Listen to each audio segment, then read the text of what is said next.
అయితే కర్ణాటక ధర్మస్థల విషయానికి వద్దాం. అక్కడ చాలా హత్యలు జరిగాయని జెప్పి ఒక ముసుగు వ్యక్తి ఫిర్యాదు జేయడం, అతన్ని తీసుకెళ్ళి దర్యాప్తు జేయడం చిట్టధికారులు. చివరికి ఏమైందంటే అతను చెప్పేవన్నీ అబద్దాలని అతన్నే అరెస్ట్ జేశారు. ఎందుకు ఇదంతా ధర్మస్థల అంత చాలా హాట్ టాపిక్‌గా మారిన ఇష్యూ సోషల్ ఒక్కసారి media which is more important now days, digital marketing which is more aggressive in the society. ఈ సోషల్ మీడియా, డిజిటల్ మార్కెటింగ్ ఇలాంటి వాటి ద్వారా అతి తక్కువ సమయంలో తొందరగా పైకి రావాలంటే నెగిటివ్, చెడు మాత్రమే తొందరగా వైరస్లా వ్యాపిస్తోంది. సో దీన్ని ఆసరాగా చేసుకుని అసలు నేను ఒక మాధ్యమంలో, బహుశా వేరే మాధ్యమంలో చెప్పా, ఇన్నాళ్ళుగా జరుగుతుందని చెప్పాడు కదా, అసలు నిజమేనా అది? అబద్ధమా నిజమా చూసారా? రాష్ట్ర ప్రభుత్వం ఒక కమిటీ వేసి, అది నిజ నిర్ధారణ కమిటీ వేసి చూడండి అని చెప్పారా? లేదు. ఓన్లీ కంప్లైంట్ వచ్చింది, పోలీసులు చావు చచ్చారు.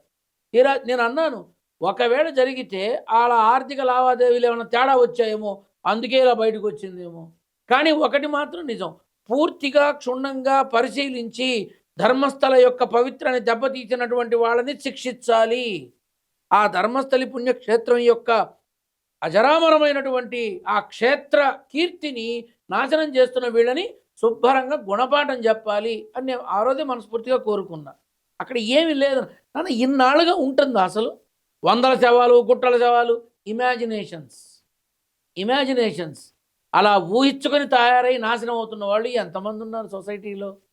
సో దయచేసి ఎవరన్నా ఏదన్నా చెబితే గుడ్డిగా నమ్మకుండా లోతుకు వెళ్ళి అది ఎంతవరకు నిజమో అబద్ధమో తెలుసుకొని ఆ తరువాతే దేన్నైనా ఒక ఆలోచన చెయ్యండి. ఇప్పుడు అధికారులు ఏం చెప్తున్నారంటే మా టైం అంతా వేస్ట్ చేశాడు ఇతను, ఎవరైతే కంప్లైంట్ ఇచ్చాడో ఖచ్చితంగా టైం వేస్ట్ చేశాడు, ఇదంతా అబద్దాలు, అసలు పూర్తి ఆధారాలే దొరకలేదు అని చెప్పి కూడా. ఉంటే కదా నాన్న. ఇప్పుడు ఆధారాలు ఒకవేళ జరిగిందే అనుకుందాం, 10 సంవత్సరాలుగా పాతిపెట్టినవన్నీ బయట తీస్తే ఎముకల గొట్ట అవుతుంది. అది అక్కడ లేవు కదా నాన్న. ఆర్థిక మరి లావాదేవీలు ధర్మస్థలి అలాంటి పుణ్యక్షేత్రానికి ఎందుకు ఏముంది చెప్తున్నాను కదా. కడుపు మంట రగిలే వాళ్ళు ఏం చేస్తారంటే అది ఇది అని చూడకుండా నోటికొచ్చినట్టు ఇష్టం వచ్చినట్టు చేస్తూ ఉంటారు. ఇది మాత్రం వాస్తవం.